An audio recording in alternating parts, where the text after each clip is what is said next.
Hi everyone, and welcome to Making It on Monday. It's a weekly workshop for mums in the making. So Making It on Monday is brought to you by the Acupuncture Pregnancy Clinic, which is a traditional Chinese medicine clinic that is dedicated to reproductive health, IVF support and pregnancy support. And I'm your host. My name's Amy. I'm the director at the Acupuncture Pregnancy Clinic.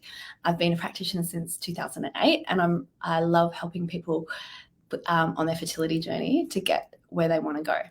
So today we've got a really special guest. So you might have watched quite a few of our Making It on Mondays. We talk about a whole range of topics, including traditional Chinese medicine, and we also talk about mindset and nutrition. And we go outside of the clinic to get some advice from help and advice from the experts. And today that's what we're doing. We're talking to an expert nutritionist and naturopath, Tasha Jennings, and we're all talking about today is egg health. And Tasha today is going to talk to us about what are the 5 kind of key ingredients for good egg health. So let me tell you a little bit about Tasha because she is fantastic. So Tasha has been a nutritionist and a naturopath for many years. And she has actually developed her own supplement, and she has another very popular, the Fertile Pantry, which is like a popular online course that people who are undergoing IVF can do. Tasha works very integratively, and she works really closely with leading IVF specialists, and she helps her patients create their kind of very healthy pregnancies. And she loves her role as educating other healthcare practitioners with like the latest fertility nutrition research. So Tasha's also published books called The Fertility Diet and The Vitamin Guide, and they've been sold throughout the world, thousands of copies. And so she might be telling you a little bit more about that today. But let's bring her on to talk a little bit more today about egg health and what we can do for egg health. Hi, Tasha. Thanks for joining us. Hi, Amy. Here today. Lovely to see you. You too. So Coming thanks here. And today you're going to talk us through a little bit about what people can do around egg health. Yes. Now, egg health is something I think we're both passionate about. I mean, fertility in general, but I think there is so much we can do, particularly in those 90 days, which I know you've probably talked about in the group before, when that egg is maturing from that immature follicle to that mature follicle to be released at ovulation. We want to be able to get that best egg possible. So I find there are 5 key aspects, as you said, that I like to work on with my patients. So I'm going to go through those today and then give you some things to look at specifically for each of those key aspects, because they're all really important and it's like a big puzzle piece. We need all of these ingredients to be able to create healthy eggs. And I know with Google, I see a lot of my patients, they get, as you said, a number of referrals. My main referral base is IVF clinics who've been through a few cycles. The egg quality is not good. They refer them out to me to work with them and see what we can do to help improve that egg quality. So that is my favorite part of my job is working with people to get the outcomes when they've previously struggled. So I'd love to share this with the group today. Thing that people can kind of can do if they feel like egg quality is an issue, that there's some steps that they can do to potentially like help their egg health. Absolutely. And I think it's really empowering to be able to have that, to know that that is a possibility, because I've had some patients come to me who have thought they could not conceive naturally because that's what they've either misheard or maybe been told. And we've even created natural pregnancies, before they've gone back to IVF, because we can do a lot, working with egg and sperm, but we're working on looking at egg today. But there's a lot you can do. Even if you are getting older, these things become particularly important. So we have to put more emphasis on there. So the 5 key things we're going to talk about, and I'll break down what they are and why they're important. And the first one is energy. We need a ton of energy to get all those chromosomes to line up correctly. It takes a lot of energy in that body to be able to mature that follicle and get them all to line up. And I love there was a study that showed that in humans, the mature egg cell, or oocyte, contains the highest number of mitochondria among human cells ranging from 100,000 to 600,000 mitochondria per cell. And in human embryonic development, the number of mitochondria and the content of that mitochondrial DNA in each of the mitochondria and the subsequent activity affects the production of oocytes, the fertilization of oocytes, and that early embryonic development. Wow. So in basic terms, we need, going back to Year 10 biology, we know the mitochondria is those energy powerhouses. So basically that egg is an energy powerhouse, and it needs to be. But as we get older, we just don't have that abundant energy available as we may have when we were younger. So we really need to be able to fuel that energy so that we can move the needle and allow for that energy to be able to facilitate all those chromosomes to line up correctly, so we're not getting the chromosomal abnormalities, which are common as we age. The chromosomes are lining up and we get that good egg at the end. So energy is huge, right up there. Yeah. But it's not just about energy. Sure. But energy's number one. Energy is my number one. And I think that goes without saying. I love that quote there. I'll read that. But, basically, in lay terms, we just need a lot of energy. Yeah. And especially, I think, I love the fact that really I joke with my patients that as women, we are designed to get our men and fix them up a little bit. We just make them that little bit better, and then we can we're happy with that. And we do that at a cellular level, at a biological level. So the egg can get a sperm that's kind of okay, and it has the capacity to fix some things that may be wrong with that sperm and still go on to create a healthy pregnancy. And I find that absolutely amazing that our cells are able to do that. Our eggs are able to do that. Mm-hmm. But as we get older, probably as we get older as well, we don't want to do that. We don't have the energy to put the time and the effort into fixing the problems. So no pressure, men. We need Olympic athlete sperm, and we need to fuel our own energy so that we can do that. Yeah. So energy is the number one out of my 5, and I'm going to give you at the end some things that you can do. So I'm saying, so you might be thinking, do I have lots of coffee? No, that's not the case. We want to be able to fuel that real energy. So I'm going to give you some tips on how to do that. And this is making a lot of sense from a Chinese medicine point of view too. We look at it the same way. Obviously, we're talking a different language, but we're looking at this concept of energy is really important as well. So I'm excited to hear what about the next one as well. I love chatting with you about this because there is so many overlays, and I know we're chatting for the podcast actually for my podcast about Chinese medicine, and I love that your 5 elements, and I think there is so much crossover and ways we can work together. And I know we're both passionate about that integrative medicine, which is all of us working to the same end. Hence why I love working with specialists. I love working with acupuncturists, Chinese medicine practitioners. I'm married to a cardiologist. Everyone says, how are you married to a doctor? You're a naturopath, aren't you? We all want to work towards the same end. We all want to get you a healthy pregnancy. So energy is a key, as we've seen. The other thing is that DNA development.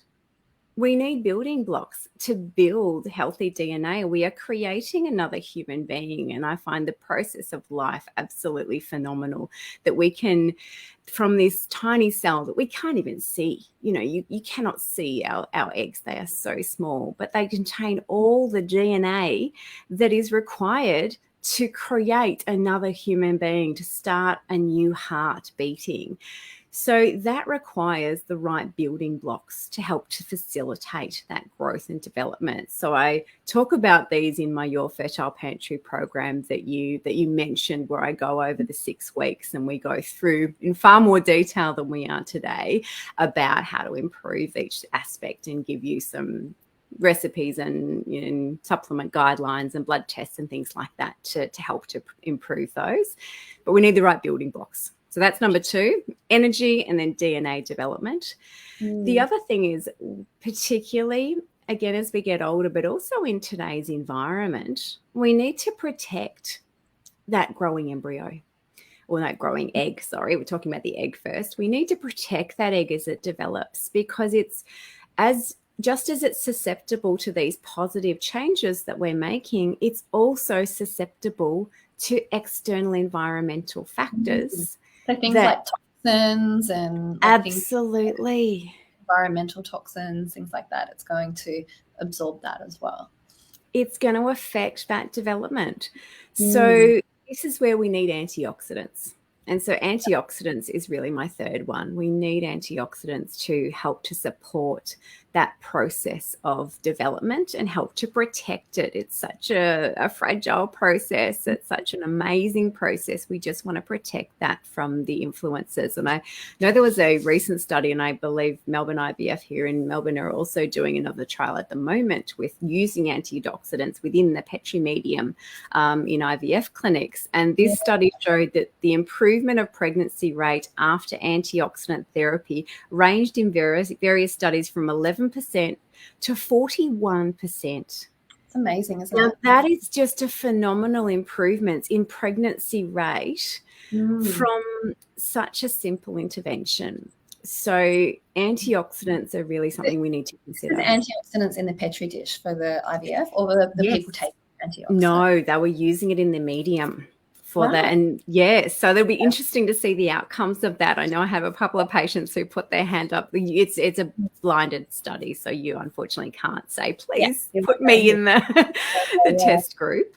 Doing that. But I think so. We it's now not, just as I joked that, naturopaths versus doctors, it's not that anymore. This is science. This is fact. Although you and I both work in science. Antioxidants and things like, I know you're going to talk about coenzyme Q10 at some point. Absolutely. These things like antioxidants and coenzyme Q10, which, 15 years ago, I remember when I first started practicing in the fertility space, these were the things that we're talking to patients about, and their doctors were sort of saying, oh, I don't know. But now these days, there's really like quite a lot of substantial sort of evidence and reasons why you'd want to be kind of considering this if you're undergoing any sort of fertility treatment, I think. It's absolutely evidence-based now. And look, there still are, you see specialists who will just dismiss any of this, but we have the science behind it now. So most of the specialists, I know most that I work with and get the referrals from, they're right across this. They're saying that it benefits their patients. It's proven. We have the double-blind placebo-controlled studies to show that, we're getting these kind of results. And a lot of these are Cochrane reviews and things like that are really in-depth and have shown this kind of outcome. So between 11 and 41%, I mean, if I can make an improvement or in my pregnancy chance to that kind of an extent with such a simple intervention. So fantastic. Energy, DNA development, and antioxidants. The other one we want to look at is cellular health. And I know I spoke with an embryologist for the podcast just last week, and I love speaking with embryologists about that. What's the cell wall look like? What does the spindle look like? We want that nice resistant. What's it like when if you're doing ICSI to put the needle in?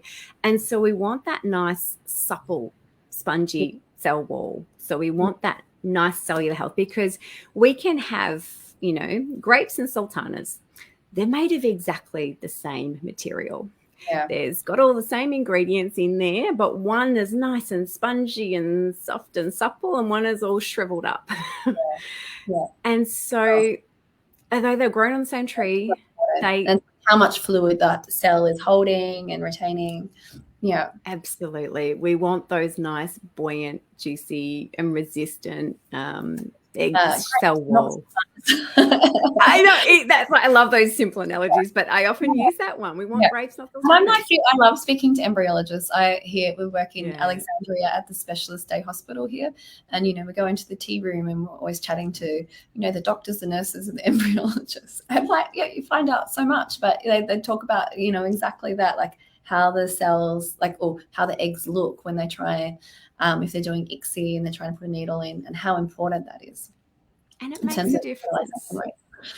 And I encourage my patients to get that kind of detail. Was it that the cell wall was all soft and supple, or was it that it was hard and rigid? Was it that the spindle was not really existent? What is it about the egg that is the problem? Again, we can help to focus on where we need to really understand what's going on, so we can know what we can do to really help improve it. Exactly. So that's why hopefully improve it. And that's why I go into it a lot more detail, but I'm going to provide some tools for everyone to improve these 5 things. So we want to have plenty of energy, abundant energy for that chromosomals to line up. We want that DNA, the building blocks to create DNA, because we need to actually build that DNA. We want to protect it with antioxidants. We want to look at that cellular health, that nice spongy cell wall, and we want to look at the environment. So that's the internal and the external environment, because they're both affect there. So that's where we're particularly talking about that follicular fluid and what is in that follicular fluid. We want that to be, there's been studies showing that if there's higher vitamin C in that follicular fluid, you're going to get better outcomes. So we want that follicular fluid to be high in antioxidants. We want our external environment to reflect what we want on the inside. So as you said before, our perfumes, things like that. I know IVF clinics, you can't wear perfume in the labs. We kind of want to do the same thing. Yeah. And I don't think it's common knowledge. I can't tell you how many patients, they might come in for, they're doing an IVF cycle and they're like, I just want to pamper myself. I might go get a manicure and a pedicure. And you're like, maybe that'd be better than another day. Like right now is not the time.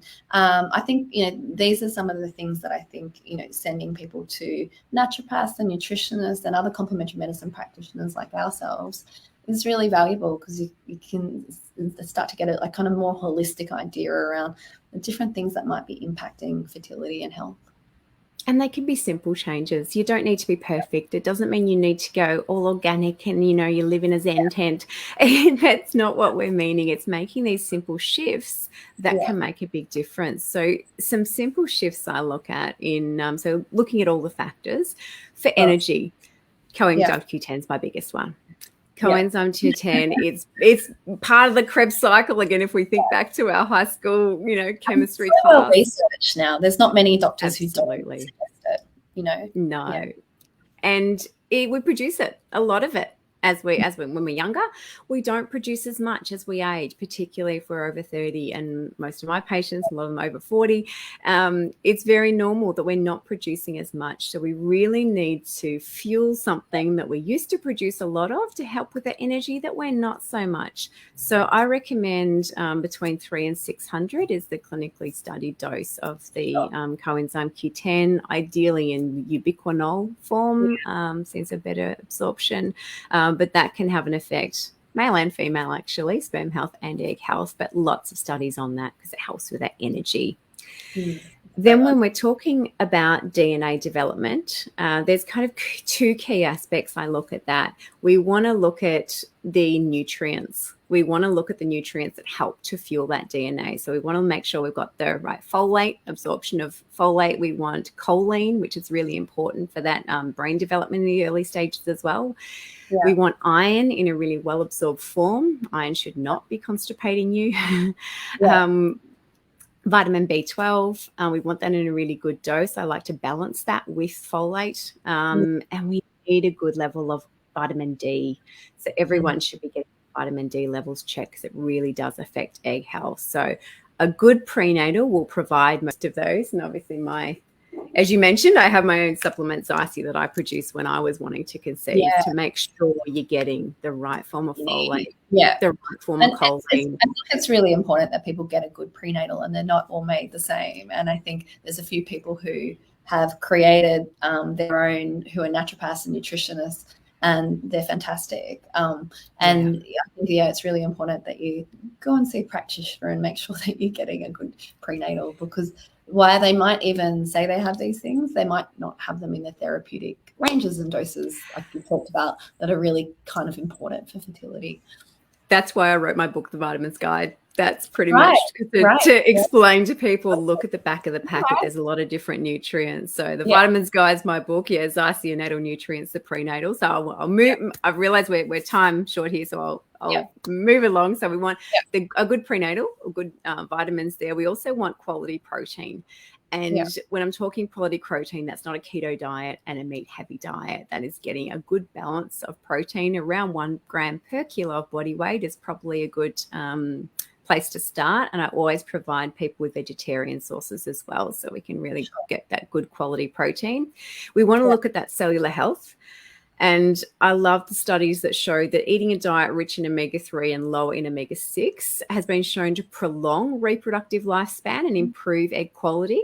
And even short-term dietary treatment with a diet rich in omega-3 fatty acids initiated at that time of normal age-related decline in fertility is associated with improved oocyte quality. And a diet rich in... Sorry. We're talking about good quality fish oils, yeah? A good quality fish oil. It is really simple. Good quality fish oil. And there was this reasonable improvement from that time. They initiated it in the study at that normal time that it would start to decline. And by giving that fish oil, it actually helped to prevent that decline. And the other one showed that there was associated with more precursor cells and a better egg reserve. So all of these things are what we want to be achieving. And it's as simple as getting a good quality fish oil, again, from someone like yourself or myself, not from the dump bin in the chemist shop, a good quality that has that right amount of the DHA and EPA. Antioxidants, a simple thing you can do yourself is to just get color. In my program, I give everyone a little cheat sheet, and they've got that's week 1. We just tick off. Like it's like a kid's primary school thing. You just tick off all the colors and see. We have a bit of a challenge. How many colors can you get into your diet? It's really that simple. Just amp up the color. I read in New Ideas, so don't quote me on this study, but that Mariah Carey had a day where she just ate purple. And so I'm like, I don't know if that's true. Is it probably not a good context, but I get what she was doing. So purple is the color we miss most. And the environment, BPA exposure, it's associated with reduced peak oocyte yield, increased odds of implantation failure, and affects oocyte maturation. So plastics are a big one. Yeah. Great. And just kind of going back to the color thing, I love that, because in Chinese medicine, we really look at colors when we look at dietary therapy as well. So, we say eat red foods to enrich the blood, eat green foods to help with the liver. And we just have like these kind of like broad, eat orange foods to help support your digestive health. And white foods are more neutral. So we have these kind of same sort of ideas around like just color coding, like in terms of dietary therapy. So I love that idea of, adding a lot of extra color. Yeah. And we can get pretty simple. I know I love my greens and I can tend to just eat greens, but I'm going, hang on a minute. I haven't had any purple. I haven't had any orange for a while. It's great. Yeah. Have a mix. Great. So just to summarize, we've got five things. So the first one's energy. And the energy you talked about, CoQ10. Yep. So there's a lot of other things, but that's a key that everyone can do. Okay. Yeah. And number 2, we talked about, was it cell health for number 2? DNA development. So providing those building blocks to help that DNA develop. Yeah. And what were the key things there? Key things there are the key nutrients. So good prenatal. So looking at your folate, your B12, your choline, your iron, they're probably your key ones, plus all the others, and good quality protein to help, because DNA is a protein, to build that healthy eggs. Yeah. Great. And tip number 3? Tip number 3 was protection, antioxidants. We want it's such a fragile process. We want to just make sure that we've got that follicular fluid nice and healthy, and there's lots of antioxidants in there. So vitamin C's are a great one, but just color is an easy way without adding more supplements to your regime is just get that color in. Yeah. And tip number 4? Tip number 4 was cellular health. So that nice buoyant cell wall, that nice spindle and omega-3 is one of the best things you can do. Grapes, not sultanas. Yeah. Grapes, not sultanas. Yep. And number 5. Yeah. And then number 5. Yeah. Number 5 was the environment. Yeah. So making sure particularly and BPAs and things like that. Perfumes and BPAs are the 2 that are pretty easy to get rid of when you're aware of it, and they are found in follicular fluids, so we just want them out of there. Okay. Wow, that's great. Thanks so much for being with us today as our special guest. You've really, I think, really helped people feel a bit inspired about what they can do to really improve their egg health. So thanks so much for being with us today, Tasha. And as you were mentioning that people can come and do the Fertile Pantry. Yeah, so I have a wait list at the moment, and the program will be launching next in October. But in the meantime, you can download the free checklist that I have, which has some really simple swaps you can make now that help with these things, plus some recipes that help to amp that up. So created one for your listeners particularly. That's tashajennings.com.au/checklist APC. Great. And so we can just pop a link in the comments. Yeah. In the comments, and then you can download that to get started. And the Your Fertile Pantry program, the waitlist has started. So jump on that, get a lot of tips and start getting some info before we start. And that program has sold out most times I've run it. So jump on the waitlist so that you can get in when doors open. Yeah, fantastic. Oh, thank you so much for being with us today. And today on Making It on Monday, we have guests like Tasha. And if there's anything else you want to find out a bit more about, just pop over to our private Facebook group, which is called the IVF and Fertility Support Group. It's completely free and it's completely private. And we've also kind of got all our past recordings for Making It on Mondays with Louise Jeffrey, myself, and also some special guests on a whole variety of topics that are going to help support and empower women who are trying to make it on Mondays and mums who are in the making. So thanks so much, Tasha, today for joining us. And if people want to find out more, just leave a comment and we'll go from there. Okay, thanks so much. Thanks for having me. Everyone. Have a great day. See ya. Bye. Bye.